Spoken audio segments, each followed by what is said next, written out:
In 2015, somewhere in the Peruvian desert between Palpa and Nazca, near the Nazca Lines Plateau, a huaquero named Leandro Benedicto Rivera Sarmiento, or Mario Pirano, as he became to be known, was investigating a small cave in hopes of finding a tomb filled with treasures.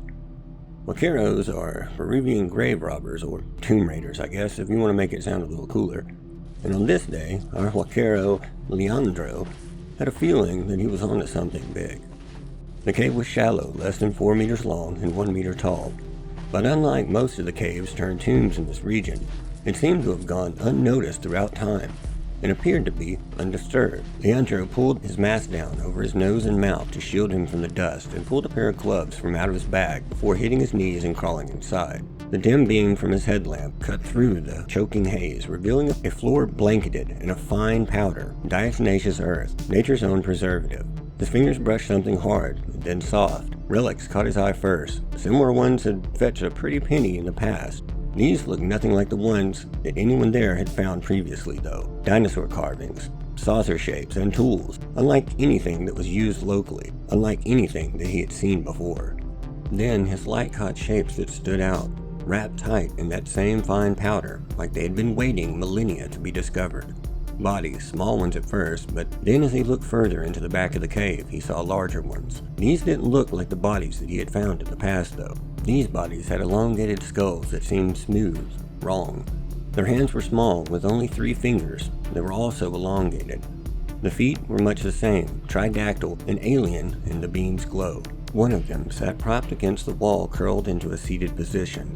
She would come to be known as Maria. She had intact skin over bones, eyes sunken but still staring outward. The diatomaceous earth had done its job well, and despite their apparent age, there was no sign of rot. No animals had touched them since their burial either. He would be the first scavenger here, grabbing what he could fit into his bag, loose parts, a few smaller ones that he took whole. With his heart racing, he backed out of the shallow cave, powder caking his gloves. These beings were not from here, he'd say years later in a shadowed interview, voiced low like he still feared the Huacas curse. He tipped off his contacts in Cusco, Jerry Hyman, Jaime Musan, but he kept the cave's exact location buried, for now. Peru's Ministry of Culture called it an assault on monuments.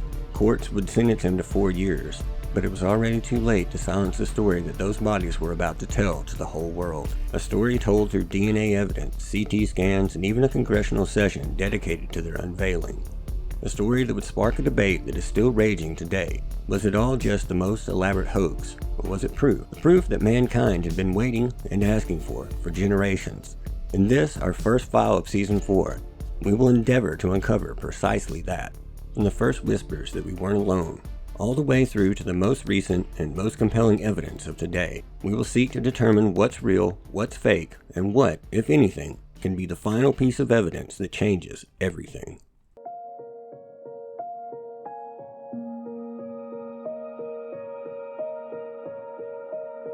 Welcome to Clandestine Radio Podcast, Season 4. I don't know, I guess I just had the ambition to talk to people this year, bring back the interview format. I also still try to do several deep dives and cover some topics that I've really been wanting to get to and never had a chance to. And I guess just hope that everybody's willing to come along for the ride. Good evening, curious minds out there across the internet, and welcome back to Season 4 of the Clandestine Radio Podcast. As always, I'm your host, DJ Joswa, and this is Season 4, File 001, Aliens, Bodies, Data, and Redactions. It's amazing to be back with you guys once again. I truly hope that you've had an incredible start to 2026. I mean, you know, aside from the world potentially on the verge of nuclear war and all. But that's a story for another time. For now, I just wanted to welcome you guys back and thank you for deciding to join us once again for another season. This one is set to be the biggest, most controversial, and possibly the most dangerous one to date. You'll notice a few changes around here and there, just to ensure that we keep going and growing. But you'll also find everything that you've come to expect and hopefully love about Seasons 1 through 3. This season, I'm opening the files that I've feared opening the most. And as always, I'll lay out the evidence, give you my thoughts and the tools to work the case on your own, should you choose to, and allow you the space to make your own mind up about what it all means. Starting tonight with File 001, Aliens. A big topic that seemed too daunting and too large to really try and cover previously. But thanks to compelling new evidence that I've finally had a chance to really sit down and evaluate, I feel that this is as good of a time as any to go ahead and dig in and bring you the evidence as we sort fact from fiction and attempt to answer the age-old question, are we truly alone in the universe? So, sit back and relax, or take out your notepad and follow along as we dig into File 001, Aliens, Bodies, Data, and Redactions. Chapter 1. They've been with us across time. For all of our known history, aliens, or alien-like beings, have seemingly been with us. In 4000 BC, the Aboriginal people of Australia's Kimberley region were painting the Wajina, the tall, ghost-like figures with white faces, large round heads, and large dark eyes. They're known as ancestor spirits, but their appearance to many seems eerily reminiscent of alien beings. Further back even than that, though, we find that quote-unquote astronauts of Val Cremona in Lombardy, Italy. These ancient petroglyphs were carved over an 8,000 to a 10,000 year period, with many having large bulbous heads and even many which resemble the other quote-unquote astronaut petroglyph that's found on the Nazca Plateau. With seemingly veiled references littered throughout ancient manuscripts, artworks, and even in the Bible itself. In the book of Enoch and Ezekiel's wheel, it seems as though our ancestors all throughout time have been trying to tell us that we aren't alone. And while countless examples are littered all throughout history, for most in modern times the concept of aliens would first really enter the zeitgeist in June of 47, June 24th to be precise. A private pilot named Kenneth Arnold was flying his Call Air A2 on what began as a routine business trip from Chehalis, Washington to Yakima, when he learned of a $5,000 reward, which would be well over $70,000 today, payable to anyone who could locate a U.S. Marine Corps C-46 transport plane that had gone down and was lost in the vicinity of Mount Rainier. After searching for some time and starting to run low on fuel, Arnold was ready to give up in his search, just before 3 p.m. when something bright caught his eye, something that he would relate to looking like as sunlight reflecting off of a mirror. Arnold looked all around for another aircraft and even checked with ground radar, but found nothing in the vicinity of where he had seen the flash. Roughly 30 seconds later, though, in the distance off of his left-hand side, he saw a series of similar flashes. He wasn't able to identify what it was that the light was reflecting off of. He double-checked that it wasn't his own plane reflecting off of the window, but he found nothing to explain it. Then, as he got closer, he realized the reflections were coming off of 9 silvery objects flying in a long chain and moving at speeds he estimated to be at least 1,200 miles per hour, far in excess of even the fastest jet at that time, which could barely reach 700 miles per hour. He described the objects as appearing thin and flat, with one of them having a crescent shape, and would later compare them and their movement to looking like saucers skipping on water. From this sighting and that statement, the term would be long used to describe UFOs as flying saucers. A little over a week after Arnold's sighting, something else would take place that would remain as a hotly debated piece of UFO lore even today, when a rancher just outside the city of Roswell, New Mexico, would receive the surprise of a lifetime, and everything that we thought we knew about what existed in our vast skies above us would be changed overnight. July 8, 1947, rancher Mac Brazel walks up on a strange debris field that was spread out across his field. Foil, unlike any that he'd ever seen, with strange markings that would spring back to its original shape regardless of how it was crumpled or folded. Strange I-beams with what he described as shapes resembling hieroglyphs on them. Brazel would gather some of the debris up and take it to the local sheriff in Roswell, George Wilcox. Wilcox would immediately place a call to Roswell Army Airfield, home to the 509th Bomb Group of the 8th Air Force. The base would assign Major Jesse Marcel and Captain Sheridan Cavett to go with Brazel and to gather the material from the ranch. On July 8th, Walter Haut would issue what would become one of the most famous press releases of all time, stating that the military had recovered a, quote, flying disc near Roswell. Marcel, who had brought some of the debris home to show his wife and kids, who would also later remark on the unique properties of what they saw, would be recalled by General Roger Ramsey to Fort Worth, where the majority of the wreckage was officially said to have been taken following the retrieval, and would have Marcel pose with torn sections of a weather balloon as the cover story immediately kicked into overdrive. Marcel and his family would later state that he was forced to repeat the cover story of it being debris from a crashed weather balloon, but what he and his family saw was nothing of the sort.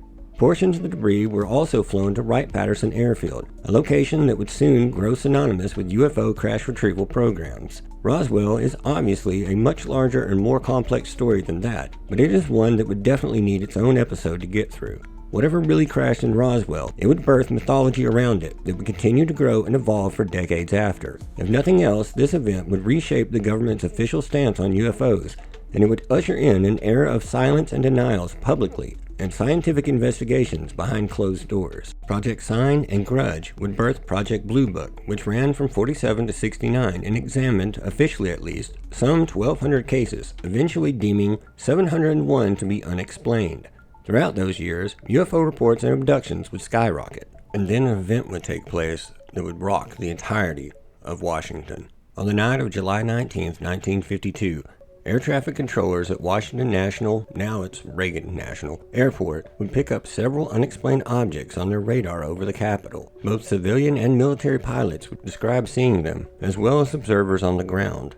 The incident would prompt the Air Force to scramble fighter jets, and the event would be significant enough to be picked up and plastered across front-page headlines across the nation. The Air Force would later attempt to dismiss it as, quote, temperature inversion, causing false radar signals and potentially visible anomalies as well. Then, of course, 9 years later would come the infamous Betty and Barney Hill abduction. But the years leading up to that were not without incident themselves.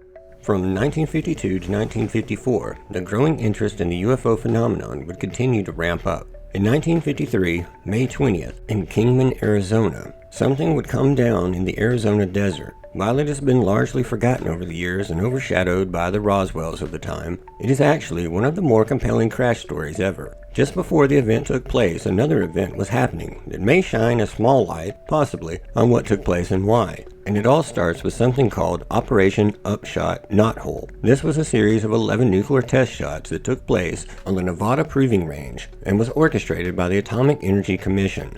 Its purpose, disclosed in classified documents released in November of 1982, was to conduct a series of atmospheric nuclear weapons tests performed in several ways and involved roughly 21,000 DoD participants, mostly from Army, Navy, Marine Corps, and Air Force, plus some AEC and contractor staff. It was primarily to test the effects of these weapons on military equipment, fortifications, structures, food supplies, and to a lesser extent, the personnel involved. The primary objective in all of this was to determine if tactical nukes were practical and usable, which, despite a few surprises, they would conclude that they were. In 1973, UFO researcher Edmund E. Fowler obtained and witnessed a sworn affidavit from a man calling himself Fritz Warner, who described a May 21, 1953, quote, special assignment with the U.S. Air Force to investigate a crashed, quote, unknown object near Kingman, Arizona. He would be loaned out to the AEC, Atomic Energy Commission, as a project engineer on the Operation Upshot Knothole test. It was immediately following the May 19, 53 test that the reports began coming in regarding lights in the sky.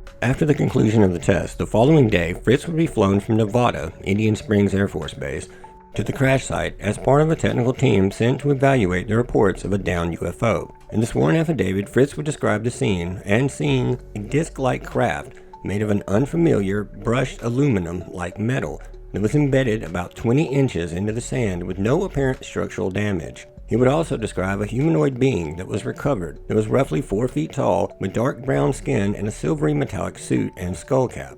His job for being there and being part of this highly compartmentalized team was to determine the craft's approximate velocity at the point of impact by analyzing the angle and depth of penetration into the sand. This is where he would see the disc-like craft had not only apparently no damage, but it showed no seams, rivets, fasteners, landing gear, or even any scratches on the outside of it. He would take his measurements, give the officer the numbers, and then each of the specialists were herded back into the bus with blacked-out windows that they were brought in on. As he headed back to the bus, he saw a tent that was placed near the craft that was under guard by armed military police who were controlling access.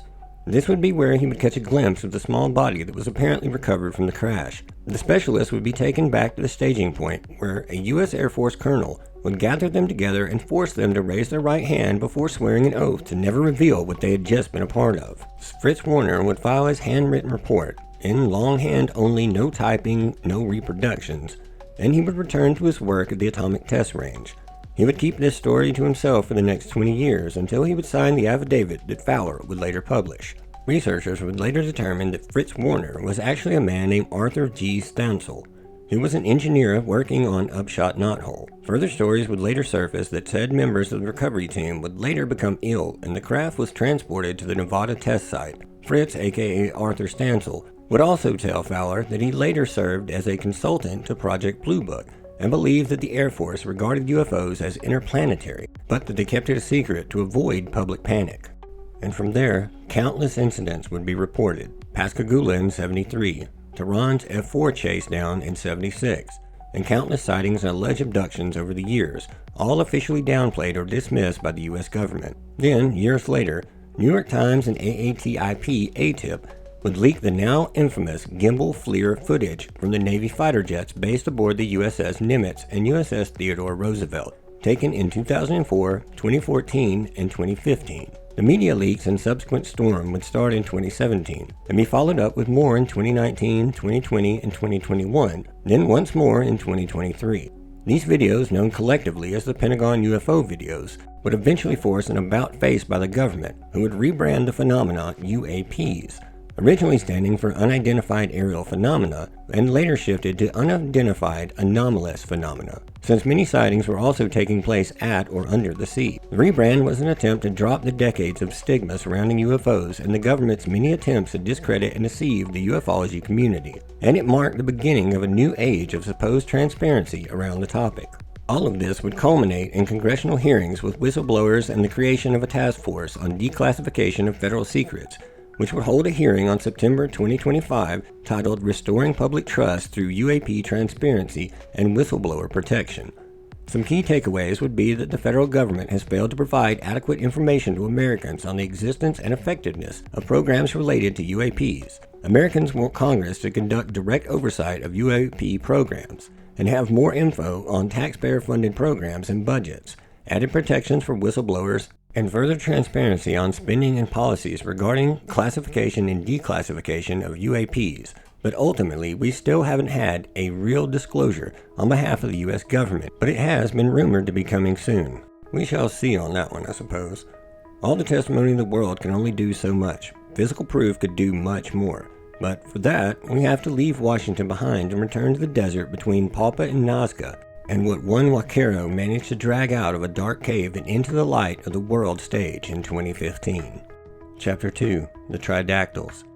After discovering the bodies in the cave, the huaquero, who we will just refer to as Mario from here to avoid any further confusion, would contact a YouTuber named Paul Ranceros, or as he is better known as, Krawix, through mutual connections within the tight-knit network of artifact traffickers in Peru, and due to his presence on YouTube within this particular space of documented paranormal and quote-unquote forbidden archaeology topics, Mario needed a platform to publicize and present his finds to the world, and what he called a quote citadel, filled with non-human remains without immediately alerting authorities he feared would just confiscate the specimens and arrest him, and then cover it all up. Ranceros would be among the first to receive and record videos of the tridactyl specimens. He essentially acted as a middleman to connect Mario with others and to bring the discovery to the attention of larger media figures.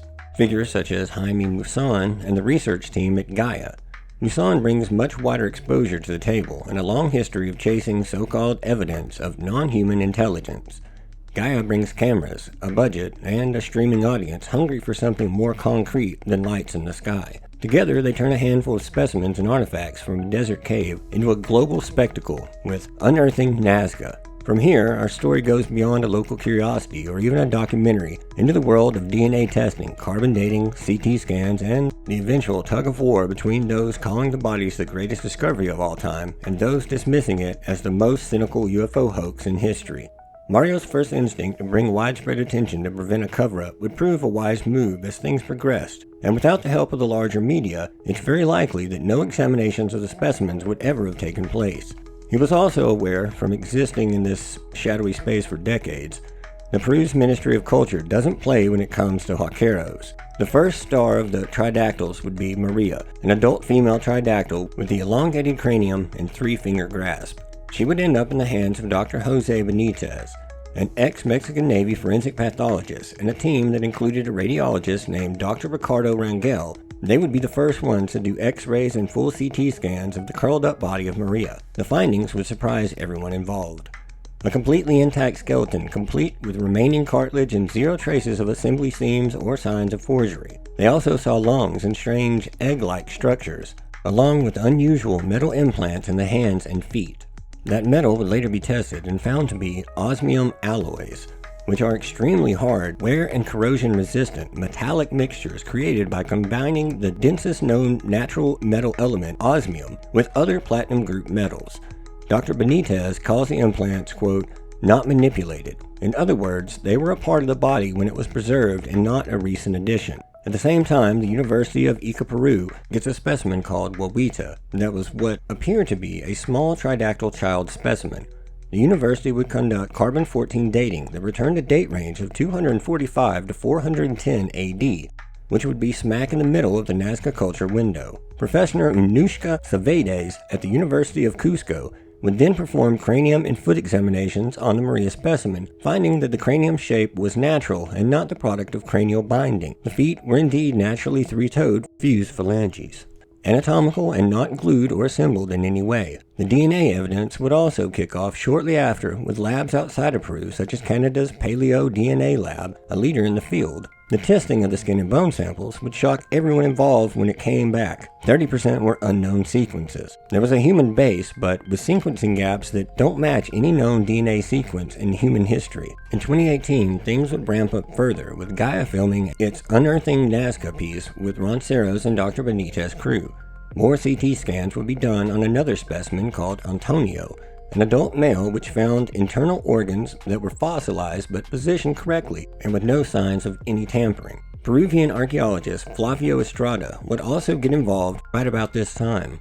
Early reports logged two other elongated skull tridactyls called Josefina and Victoria, finding similar anomalies: eggs and ovaries, three-chambered heart. By 2023, the story was gaining global recognition, and Musan would drag Maria and Wawita before the Mexican Congress. DNA updates showed human mitochondrial DNA, but nuclear DNA 70 to 90% unidentified across all of the labs. The metal hand implants would be officially examined and would be determined to be a light alloy mix of osmium and cadmium, with what was deemed not earthly welding performed on them. A wave of critics would emerge to scream hoax, but tridactyls.org would drop raw DICOM files for anyone to examine, which are the peak of the international standard for storing and transmitting medical imaging, and including critical patient and procedural data. At this point, I feel like it's important to address a giant elephant in the room that is likely all that most people recall hearing about this stuff. It was what put me off from covering this case last year. In 2017, at the initial height of the attention of the tridactyls, Paul Ronceros would deliver what were obvious fakes to Peru's Ministry of Culture and Museums, and would prove to be a pivot point that effectively derailed the momentum for years after. Ronceros would take small, quote-unquote reptilian dolls, three-fingered hands, and severed heads to Peru's Ministry of Culture and institutions like Lima's University of San Marcos Natural History Museum. Experts like paleontologist Rodolfo Salas Gismondi would immediately call them out as being a mix of human and animal bones, hastily slapped together with modern glue and coated in diatomaceous earth. Ronceros would quickly flip, saying that they were not actually aliens, but pre-Columbian representations of aliens. It was too late though, the damage was done, and headlines now read Nazca Mummies a hoax. The well would be further poisoned when Flavio Estrada, who was originally a believer of Maria and others, would publish a 2023 forensic report based on those same fakes via ministry samples, which would become quote-unquote proof that the entire story was bogus. The media from there on would conflate Ronceros' dolls with specimens like Maria and Antonio, fueling the fake narrative, and much of the credibility on the world stage would be killed. Peruvian Culture Ministry seized quote-unquote alien artifacts at borders such as Ronceros' dolls and would issue a blanket dismissal. International outlets like Reuters and CNN run stories, aliens are dolls made from earthly bones. This would fracture the community, with pro-dactyl folks claiming Ronceros deliberately fed junk to save the real cave bodies. Skeptics say that it proves that the chain of Mario to Ronceros was tainted from the start. Others believe that Ronceros was forced to do it by agencies determined to cover up the finds. Regardless what his motivations were, the outcome was that it delayed real scrutiny and shifted the focus towards debunking the fakes and away from the legit studies that were being done on the other bodies, as well as the very legitimate CT scans and DNA coming from specimens like Maria. And before anyone knew it, or could get out in front of it, Roncero's dolls would become the face of the Nazca hoax and a focal point for debunkers. It would be years before their story could get back on track. Where we stand today, in the early part of 2026, is Maria and Antonio have been joined by another pregnant specimen called Montserrat, which may be the most compelling of all. They, along with the child specimens like Wawida and Josephina, now sit in private custody. In 2025, Redactions.org dropped raw CT and DICOMs with virtual autopsies showing cause of death for Antonio being a stab wound. Maria suffered some sort of a traumatic fall. It's unknown if both were intentionally murdered. DNA from 6 more UNAM-NCBI shows a human mitochondrial DNA base, but like the others, there are gaps that no lab can seem to fill. Many of the details now await official peer review. Peruvian Congress pushed a, quote, Nazca corridor in November 2024 for unified study, no more private hands. Universities demand full access. U.S. teams offer non-human samples for government labs. The Trump admin's UAP office eyes it post-Crouch. And ministry raids persist, dolls or not. The original cave, likely sealed or just looted dry. Currently, everything hinges on further nuclear genome testing for Maria and Victoria, which have been promised for Q1 of this year, but no updates as of yet. If these specimens are proven to be 30% or greater truly unknown, or not chimeric as suspected, it could be a game changer. If you're interested in this story, or want to go over the evidence yourself, the link will be in the evidence folder, or you can just visit tridactyls.org. I'll give you my full thoughts on it if you want to hop over to the Discord after this episode debuts. I've got a little special interview coming out for that, where we're going to dive way deeper into all of this. Chapter 3. E.T. goes mainstream. As we discussed in Chapter 1, Roswell was far from ground zero. Mankind has spoken of, drawn, and seemingly been haunted by sky visitors for as long as we can remember. Nazca gave us the physical bodies critics and skeptics have long been asking for, but only time will tell if it proves anything. UFOs have secretly been on the US government radar, quite literally, for decades. Until recently, though, they have stayed classified, buried in deep, inaccessible archives behind labels reading top secret. That is, until the recent hearings cracked it all open. In 2017, the New York Times drops the ATIP bombshell, and the Pentagon leaks went mainstream. The Advanced Aerospace Threat Identification Program, or ATIP, was a secret, unpublicized U.S. Defense Intelligence Agency project that started back in 2007 and ran until 2012. Its purpose was much like Blue Book, to investigate reports of unidentified aerial phenomenon, UAPs, or UFOs.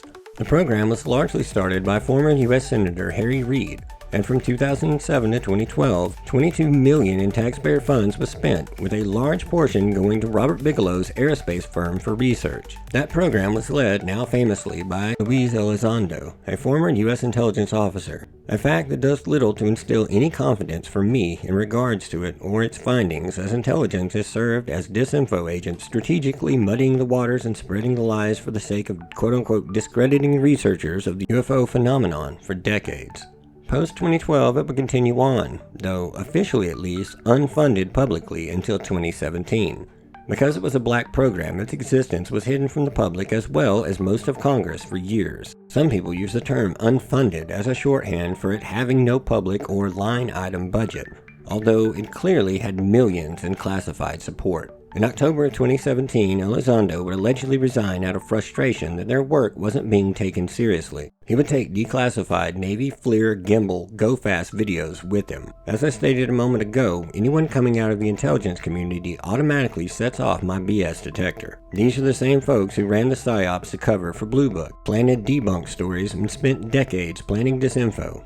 But for the sake of this chapter, I'll stick to what's been released. Elizondo would hand the footage over to Christopher Mellon, an ex-deputy SecDef for Intel, who was already whispering to Congress about what he saw as UAP threats. On December 16, 2017, the New York Times detonates the bombshell when Helen Cooper, Ralph Blumenthal, and Leslie Kean dropped the story, quote, glowing auras and black money, while officially exposing ATIP along with their $22 million budget, it's known at least, as well as how Bigelow, yes, the Skinwalker Ranch guy, had convinced Harry Reid to create it in the first place. And with that story, the series of videos collectively known as the Pentagon Leaks would hit the mainstream and give the world its first government-backed and verified look at aerial vehicles that were beyond explanation, showing what is described as tic-tac shaped vehicles defying physics in their speed and maneuverability. No wings, no rotors, no sign of exhaust, and defying everything previously thought possible. And overnight, UFOs weren't just for the tinfoil crowd anymore. They would also soon be debated openly in Congress. The DoD is forced to admit that the program existed, but it was ended in 2012. It was too late, the floodgates were already opened. The Pentagon would try another flip, saying that it was just to investigate foreign aerospace threats.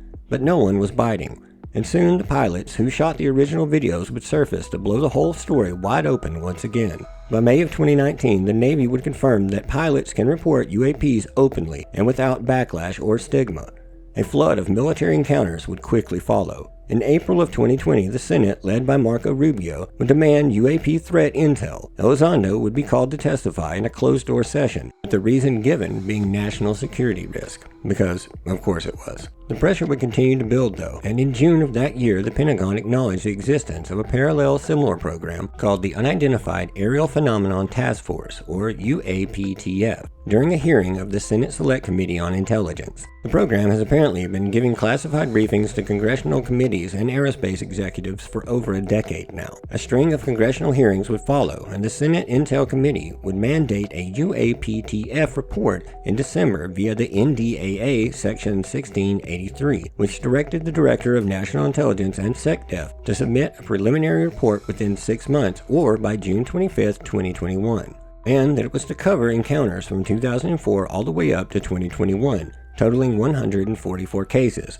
with full annual reports mandated thereafter. It would be delivered in April when the ODNI dropped a massive truth bomb in the form of an unclassified report covering the 144 cases from pilots spanning from 04 to 2021. It's beefy, so I'll just spare you and give you a very quick summary of it. Essentially, what would shake out of it would be 80 multi-sensor tracks of unknown objects, 18 cases with hypersonic or no known propulsion, showing near-instant acceleration, hypersonic speeds, anti-gravity maneuvering, stationary in wind, and abrupt changes in direction at speeds that would kill a human occupant. Also, reports of sensor jamming in some cases. The threat categories were broken down into 5 bins: airborne clutter, natural phenomenon, US/industrial tech, adversary, and other, or weird. 11 near misses with US aircraft posing potential national security risk. It would state that there was, quote, no evidence of extraterrestrials, but no answers or explanations to explain the anomalies either. 144 cases, 1 deflating balloon, and 143 mysteries, with at least 18 showing physics-breaking abilities, far beyond what should be possible for any kind of earthly craft. Due to the concentration of sensors, the majority of the reports were clustered around U.S. training ranges. On July 20, 2022, the Pentagon would establish AARO, the All-Domain Anomaly Resolution Office, as its official UAP investigation office moving forward. Its responsibilities include synchronizing DoD, IC, and civilian UAP efforts, detect, ID, attribute, and mitigate all known anomalies. In other words, all air, land, sea, space, and transmedium anomalies. To minimize, quote, technical intel surprise near national security areas like ranges and bases. To collect and analyze reports, develop sensors and protocols, advise policy, and, if necessary, provide rapid response.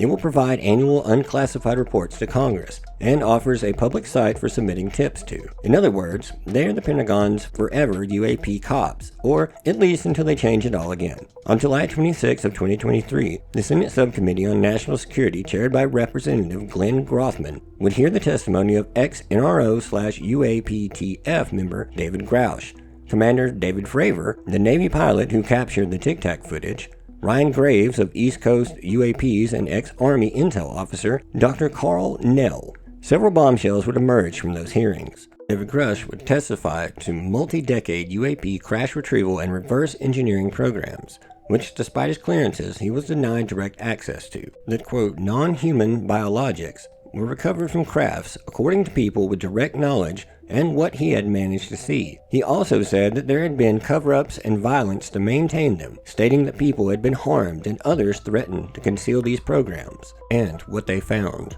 including to people's families after they tried blowing the whistle on it. Also, massive amounts of funding had been misappropriated off books, and the source of the crafts and bodies were extraterrestrial or interdimensional. David Fravor and Ryan Graves would testify regarding the 2004 Tic Tac encounter that he had while stationed aboard the USS Nimitz, and how it also moved underwater at over 60k knots, mirrored his maneuvers, and was, quote, 40 foot, white, and had no visible seams. Graves described seeing a, quote, cube and sphere, spherical objects from F-18s, and a FAA incident of one that was over a nuclear plant. Their testimony was jaw-dropping and extensive, and even more was kept under access by SCIF access only. A SCIF, for those who don't know, is basically a secure area for access to view highly sensitive and classified materials, and it stands for Sensitive Compartmented Information Facility. These are extremely secure facilities, heavily guarded against unauthorized access. They are typically soundproof, have RF shielding, and no signals in or out are allowed. Only authorized personnel with appropriate clearances and need-to-know access can even get into them, just to give you an idea of how secretive some of this info was handled. One statement that Grush made in his testimony that stood out was when he was questioned about if the U.S. has become aware of actual existence of extraterrestrials or otherwise unexplained forms of intelligence by Burchett, and if so, when did he think that it first occurred? Grush would reply, quote, I like to use the term non-humans. I do not like to denote origin, but certainly, and that it was prior to the 1980s. There were several times throughout the hearing when Grush or other whistleblowers expressed fear or said that they had to be careful in this environment, but that they could answer certain questions behind closed doors. I've included large portions of their testimony in the research folder for anyone who would like to go through it in more detail. Chapter 4. The Burden of Proof. In this episode, we've taken a look at the long-standing history of non-human biological entities, aliens, extraterrestrials, whatever you choose to call them. From lights in the sky to bodies underground, I've tried to objectively lay out some of the evidence that we've found throughout time, though in reality, it would be impossible to truly cover even a fraction of it. But then again, even if I could, the real question isn't, are aliens real? It's what would actually count as proof at this point. At a point in time where videos, audio, and certainly any manner of documents can be progressively more convincingly faked by AI. Deepfakes are AI-generated media that can mimic real people and events, often with extremely convincing ways, have already been used to great effect for political robocalls mimicking real politicians, fake hostage calls, CEO voice scams, and financial fraud, viral fake interviews and news clips, and while they've been possible to spot in many cases so far, the line between reality and AI has become more and more blurry with every advancement in the technology, to the point that we now face an entirely new phenomenon in the form of liar's dividend, where the proliferation of fake media is being used by dishonest actors to convince people that they should dismiss genuine incriminating audio or video as just being fabricated, thus undermining the truth and accountability. Liar dividend is a term that was first coined by Robert Chesney and Danielle Citron, prominent legal scholars who are best known for co-authoring the influential paper, Deepfakes, a Looming Challenge for Privacy, Democracy, and National Security, which is where they first introduced the liar's dividend concept. Essentially, advances in AI have made it simple to create increasingly realistic fake videos and audio, and as people have become more aware of them, general skepticism about all digital media has increased, which is something that will only continue to accelerate, to the point that a person caught in a real compromising video can, and have, just claimed that it's a deepfake, and a portion of the public, especially anyone who doesn't want to believe it to begin with, can reasonably believe them that was true. The societal impact is a permanent blurring of reality and fiction that makes it harder and harder to agree even on basic facts, and an erosion of our shared understanding of what truth truly is. Everyone used to say that I'll believe it when I see it, but in 2026 that's the dumbest standard to possibly have. So regardless of the evidence presented, a congressional live stream with alien mummies on a table, a CT scan, a leaked cockpit video, none of that by itself gets us over the finish line anymore. What would it take? What does real forensic proof even look like now? And how could we apply that standard to what we've discussed so far? Well, I propose that we lay out a concrete, modern checklist. Let's think of it as our bar, our measuring stick against which the evidence can be weighed and measured to determine its validity. I would say first that we need multiple independent lines of evidence, not a single piece or one video, But in this case, we could consider things like CT scans, X-rays, physical samples, sensor data, logs, human testimony, until there is a preponderance of evidence that would eventually become too difficult to fabricate. But even then, we still need to consider each piece on its own to make sure that it is valid. So we need to know all that we can about it, including any chain of custody and provenance details. Who had the object or data, where did they get it, and from when to when did they possess it? Can we reasonably show that it wasn't swapped out or tampered with at any point? We would, ideally, want independent replication by non-aligned labs, meaning the same specimen or data analyzed by multiple labs with no financial or media stake in the cause. And if one lab says 30% unknown DNA, for example, others need to get that same result from raw sequences, not summaries. We would need open and public data wherever possible, such as raw CT and DICOM files, as well as the raw DNA sequencing results. And finally, and possibly most importantly, consistency across tools and time. If deepfake detectors, metadata, and eyewitness accounts all align, the signal gets stronger. If they conflict though, then the credibility drops. So, keeping all of that in mind, let's measure Nazca and the hearings against those criteria, and see where each one pass or fail on our checklist. For the Nazca tridactyls, on the evidence-friendly side, we have open access to the raw CT scans and DICOM files, where you can actually download and inspect the images or view them online. There are named radiologists and forensic doctors on record making specific anatomical claims regarding the tridactyl limbs, skull elongation, presence of organs, and even eggs, as well as their believed manner of death. Now for the negatives. The chain of custody is messy, to say the least, from huaquero to ronceros to media figures to private labs, and the ronceros hoaxes certainly didn't help that case any. While the DNA lab results are available, they aren't fully published for review as far as I can tell, and there are no raw sequences in public databases that are attached clearly to specific specimens, though it is implied on their website. The only other thing that might raise suspicion is that, as of yet, no independent Peruvian or international academic consortium with open methods and access and all the data has come out with any sort of open or independent review, and all the data is still within the original group that examined the bodies. It's possibly important to note, at least, that offers have been made for outside study, and academia has proven many times to prefer keeping anything quiet that might upset the current timeline of history and the collective narrative that's been told. So on our checklist, though, we have to say that Nazca scores high on imaging, fair on overall data, but low on a clean chain of custody and independent replication, at least for now. If other independent labs are able to replicate the same results in the future, though, there's at least a chance that the one piece of evidence that most skeptics say it would take to prove the existence of aliens, bodies, could be close at hand. As for the recent UAP hearings, the positive factors would be under oath testimony from cleared and verified insiders with direct knowledge and experience, along with multiple corroborating military censor cases. On the negative side, their key claims, crash retrieval, non-human biologics, along with specific locations and programs, are still largely locked in classified channels, and as of now, no documents or direct proof is available in the public domain. Arrow and official reports indicate, quote, no credible evidence of extraterrestrial activity, creating an institutional clash with whistleblower accounts and narratives. As evidence, the hearings give us sworn testimony and serious political oxygen. What they have yet to give us is any kind of shareable proof that you could hand to a jury, or to my more skeptical side, and win. Both cases stand out and also fall short in various places. Nazca feels unresolved, the hearings feel unresolved, and that's because at this point at least, they are. So I guess the question here is, if AI can fake almost anything, and our own institutions have a long track record of both secrecy and disinformation, what would it actually take for you, listening to this right now, to say, okay, that's it, I'm convinced we're not alone? For many, that bar has been long met, but for many others, nothing short of an in-person observation would suffice. Both of these main cases tonight, Nazca and the UAP hearings, feel like they should be enough to blow the lid off of the entire subject. And yet, here we are, still arguing, still debating, and for many, still unconvinced. That doesn't simply come down to belief. It comes down to the burden of proof, and how much heavier it has gotten in an age that's marked by deception and distortion of reality.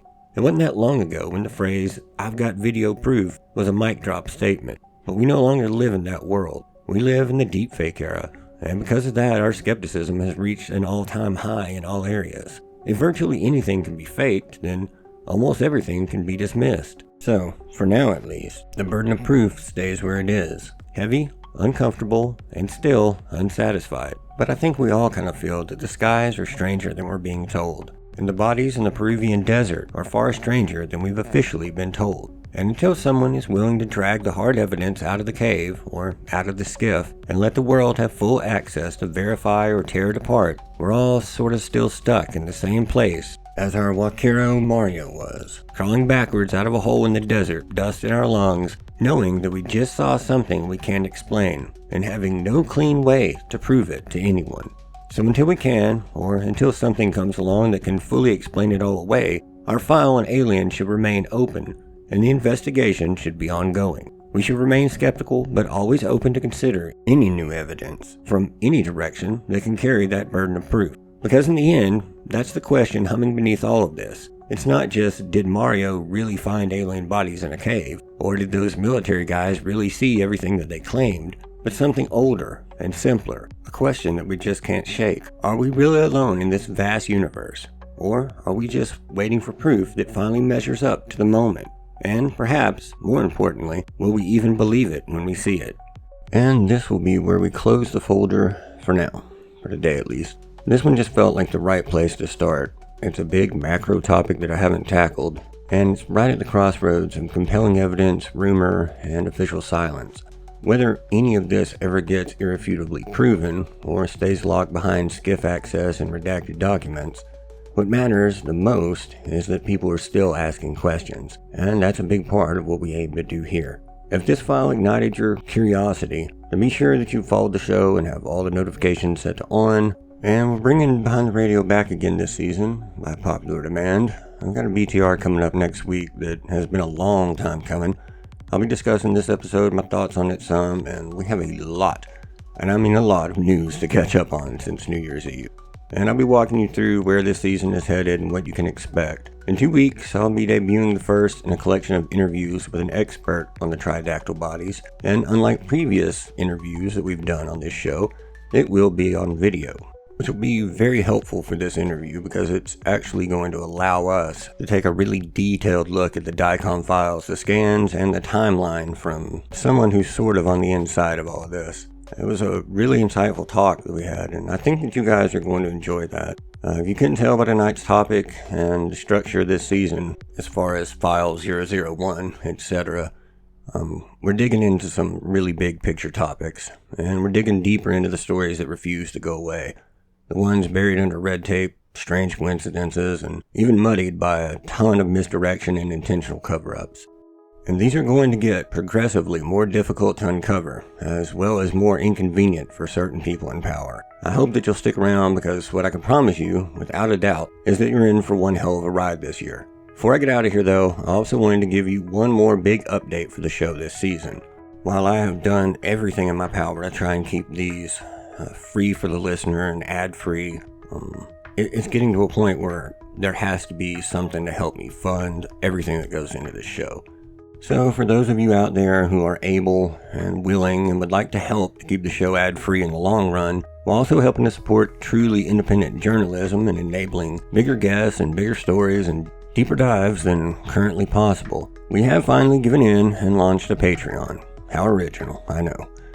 It's not as a paywall, but it's basically just an invitation to be a bigger part of the process. It helps to cover research costs like travel, FOIA request fees, hosting, production, advertising to land bigger and better guests, better gear for the episode production, and above all, it means that I'll be able to continue doing this work in a way that it truly deserves to be done. For your help, you guarantee that future seasons will be ad-free, that I can even keep doing future seasons, and that those seasons will get exponentially better from here. And tons of great perks that I'll be able to add more and more as people join. But right now, though, there's still some really good perks out there for joining.